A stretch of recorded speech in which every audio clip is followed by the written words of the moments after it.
Yes? Are you certain Corypheus is using the power of the Blight to make himself immortal? Perhaps you forget.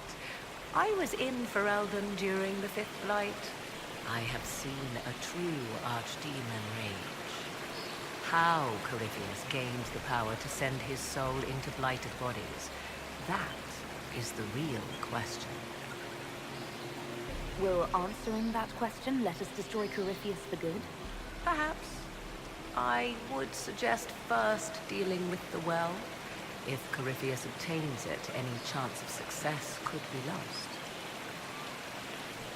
Do you know what this part of the temple was used for? The room we stand in is a vestibule, not the temple proper. To those who knew it, perhaps this ritual was little more than a polite knock at the gate. These customs must have been as familiar to ancient elves as bowing to a queen is to you or I. I find it difficult to picture you curtsying to anyone. Have we become so familiar you can predict my manners and customs now? Nothing is lost by indulging in the occasional civilized conduct, particularly when unexpected. You said this Mythal was worshipped as a goddess. So one assumes.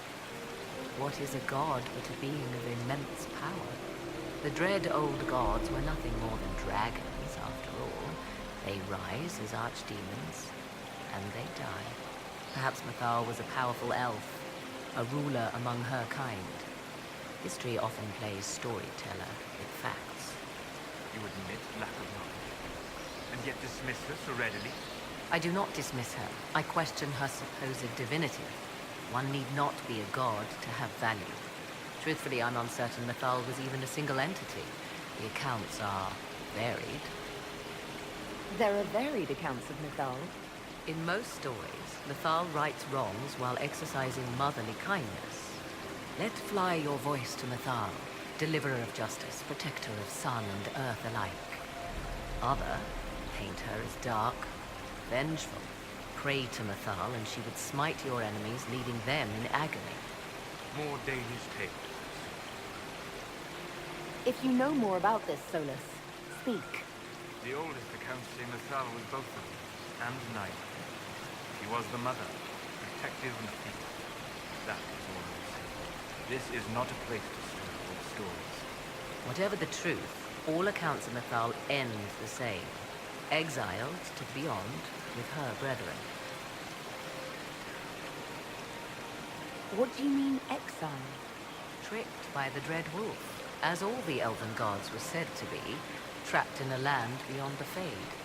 Many Dalish believe this is why the elves fell from grace, and their gods did not save them. Or perhaps they were simply rulers slain by Tevinter. Who can say?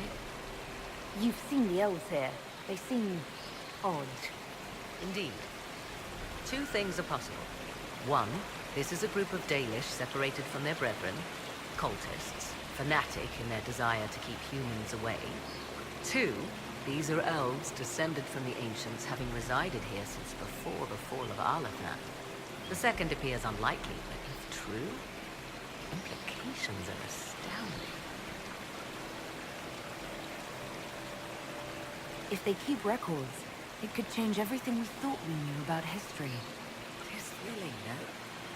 To discover an era thought lost forever has possibly thrived in the shadows. We may, however, find these elves reluctant to part with their long-kept secrets.